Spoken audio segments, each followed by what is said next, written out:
4월 6일 성주간 월요일 성부와 성자와 성령의 이름으로 아멘.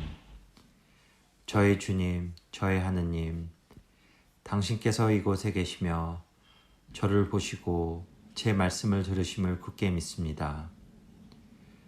허리 굽혀 당신을 흠숭합니다. 저의 죄를 용서하시고 이 기도 시간에 결실을 맺도록 은총을 베푸소서. 티 없으신 저의 성모님, 아버지이시며 주인이신 성요셉, 저의 수호천사여, 저를 위하여 빌어주소서. 요한복음 12장 1절에서 11절까지의 말씀입니다.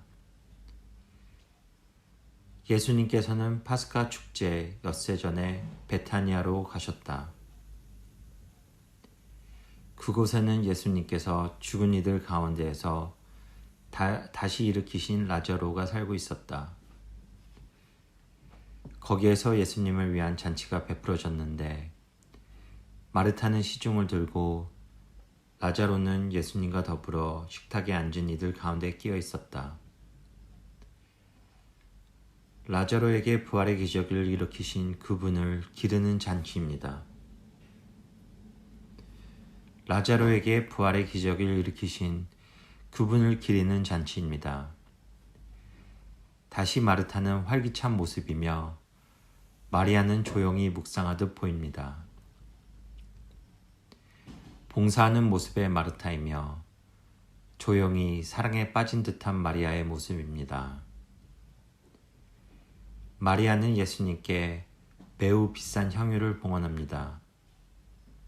그녀는 주님께 향유를 병째 드리는 것이 아니고 그 안의 향유로 예수님의 발을 닦아드립니다.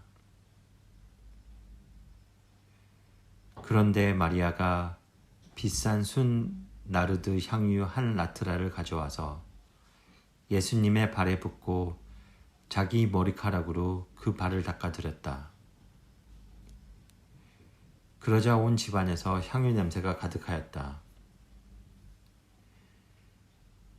예수님께서는 마리아의 행동이 마음에 드십니다. 주님의 사랑에 대한 감사의 마음이 들어있기 때문입니다. 당시 한 리트라는 약 300g 정도의 양으로 매우 큰 선물이었습니다. 농부의 1년치 보수와 동일했습니다. 제자들 가운데 하나로서 나중에 예수님을 팔아넘길 유다 이스카리옷이 말하였다. 어찌하여 저 향유를 300데나리온에 팔아 가난한 이들에게 나눠주지 않는가? 그가 이렇게 말한 것은 가난한 이들에게 관심이 있어서가 아니라 도둑이었기 때문이다.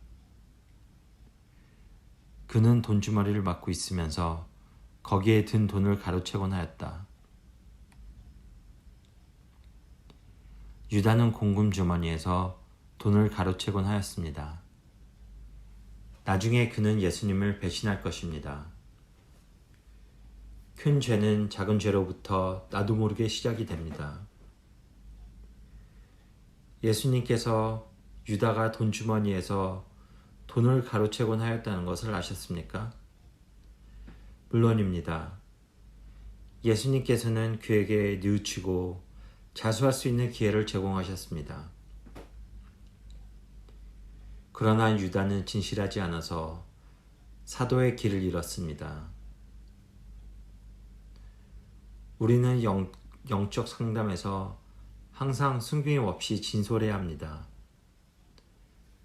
우리가 매사에 진실해질 수 있다면 끝날 때까지 사도로서 인내를 할 수 있을 것입니다. 예수님께서 이르셨다. 이 여자를 그냥 놔두어라. 그리하여 내 장례날을 위하여 이 기름을 간직하게 하여라. 사실 가난한 이들은 늘 너희 곁에 있지만 나는 늘 너희 곁에 있지 않을 것이다. 예수님께서 그곳에 계시다는 것을 알고 많은 유다인들의 무리가 몰려왔다.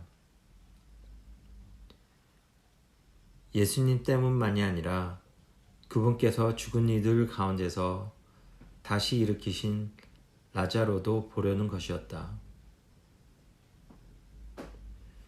주님께서는 값진 선물들은 당신의 장례식에 적합했다고 말씀하십니다.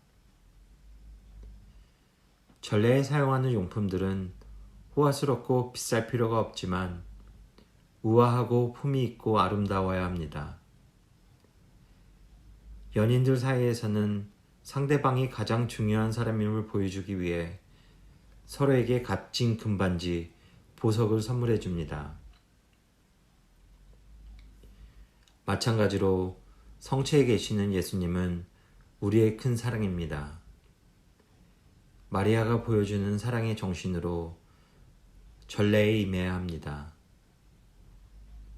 주님, 저 또한 당신 앞에 제물을 바치고 있습니다.